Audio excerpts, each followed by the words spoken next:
एक दिन महाराज कृष्णदेव राय ने कहा, सभी दरबारी तथा मंत्रीगणों को यह आभास तो हो ही गया होगा कि आज दरबार में कोई विशेष कार्य नहीं और ईश्वर की कृपा से किसी की कोई समस्या भी हमारे सम्मुख नहीं।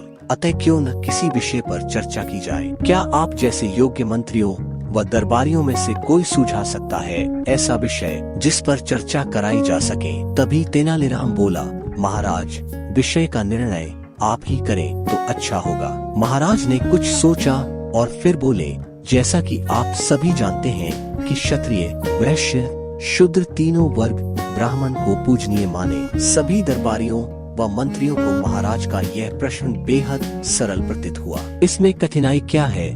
महाराज ब्राह्मण गाय को पवित्र मानते हैं। गाय जो कामधेनु का प्रतीक है। एक मंत्री ने उत्तर दिया।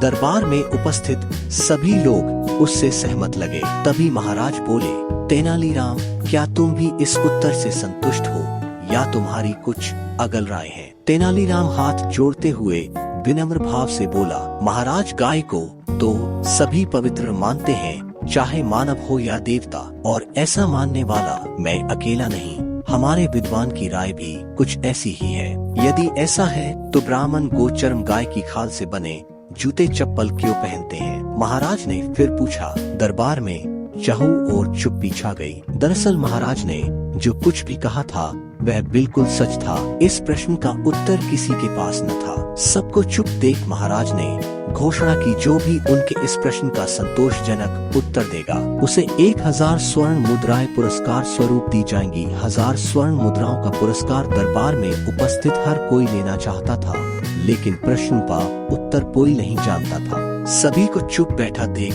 तेनालीराम अपने आसन से उठते हुए बोला, महाराज ब्राह्मण के चरण पैर बेहद पवित्र माने जाते हैं, उतने ही पवित्र जितना कि किसी तीर्थ धाम की यात्रा। अतः गोचर्म से बने जूते चप्पल पहनने से गायों को मोक्ष मिल जाता है। गलत तो हर हाल में गलत है। महाराज बोले, गोचर्म से बने जूते चप्पल पहनना जायज नहीं कहा जा सकता, फिर चाहे पहनने वाला ब्राह्मण हो या किसी अन्य वर्ग का। लेकिन मुझे खुशी इस बात की है कि तेनालीराम ने उत्तर देने का साहस तो किया। चतुराई भरा उसका उत्तर उसे 1000 स्वर्ण मुद्राएं दिलाने के लिए काफी है।